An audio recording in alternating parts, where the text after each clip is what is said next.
जनसंख्या वृद्धि में आज जो अपना टॉपिक है वो है जनसंख्या वृद्धि का स्थानिक प्रतिरूप। स्थानिक प्रतिरूप क्या है?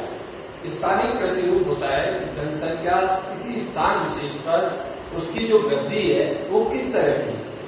इसके लिए अपन सबसे पहले पढ़ते हैं कि जब अगर अपन देखें कि सन 1991 से 2001 से 2011 के बीच के अगर आंकड़े देखें तो इनमें अपन देखेंगे कि 6 सर्वाधिक संकुल राज्य 6 राज्य ऐसे हैं जिनमें जनसंख्या बहुत ज्यादा है।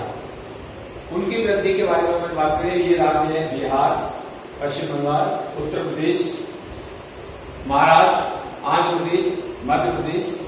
और इनमें जो जनसंख्या वृद्धि हुई है सबसे ज्यादा गिरावट किसी में देखी गई है तो आंध्र प्रदेश में वो 3.49% की रही है। अगर हम हास वृद्धि इसके अलावा अधिकतम वृद्धि अगर हम देखें तो अधिकतम वृद्धि में महाराष्ट्र 6.74 अंक के साथ सबसे ज्यादा वृद्धि में रहा है। ये अब अगर इसी तरह के हम आंकड़े देखें तो इनमें वो राज्य आएंगे या केंद्र शासित प्रदेश आएंगे जिनमें जनसंख्या वृद्धि सबसे ज्यादा होगी। इनमें सबसे ज्यादा नागालैंड में 65% के लगभग, सिक्किम, चंडीगढ़। अब इस तरह से सभी राज्यों को हम डिफाइन कर सकते हैं। व्यवस्था के लिए हम क्या करते हैं कि इन्हें जो वृद्धि है इसको 3 भागों में बांटते हैं। तीव्र वृद्धि क्षेत्र ऐसे क्षेत्र जहां 30% से अधिक वृद्धि हुई है।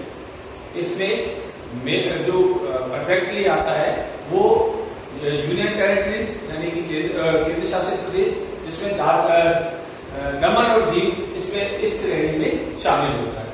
दूसरे में मध्यम वृद्धि दर के क्षेत्र आते हैं जहां वृद्धि 20 से और 30% के बीच में हुई है। इसके अंतर्गत अगर अपन देखें बिहार, जम्मू कश्मीर, झारखंड, मध्य प्रदेश, मेघालय, मिजोरम, राजस्थान, उत्तर प्रदेश, दिल्ली, पुडुचेरी, ये इस क्षेत्र में आते हैं जहां वृद्धि 20 से और 30% के मध्य में रही। अब हम बात करते हैं कम वृद्धि। कम वृद्धि के अंतर्गत जहां 20% से कम वृद्धि क्षेत्र में जहां 20% से कम वृद्धि हुई है उन क्षेत्रों में यदि हम बात करें तो इनमें आंध्र प्रदेश, असम, गोवा, गुजरात, हरियाणा, हिमाचल प्रदेश, कर्नाटक, केरल, महाराष्ट्र, मणिपुर ये राज्य इसमें शामिल होते हैं। तो ये अपनी जनसंख्या की वृद्धि के संदर्भ में एक स्थानिक प्रतिरूप यानी स्थान विशेष का यानी राज्य के हिसाब से उनमें जनसंख्या वृद्धि की गति क्या है। अब हम पढ़ते हैं जनसंख्या वृद्धि के प्रभाव। जनसंख्या वृद्धि के क्या प्रभाव पड़ते हैं और कारण। देखिए, प्रभाव और कारण दोनों एक दूसरे से जुड़े हुए हैं। सबसे पहले हम बात करते हैं जनसंख्या वृद्धि का प्रभाव पड़ता है शिक्षा का स्तर कम होना।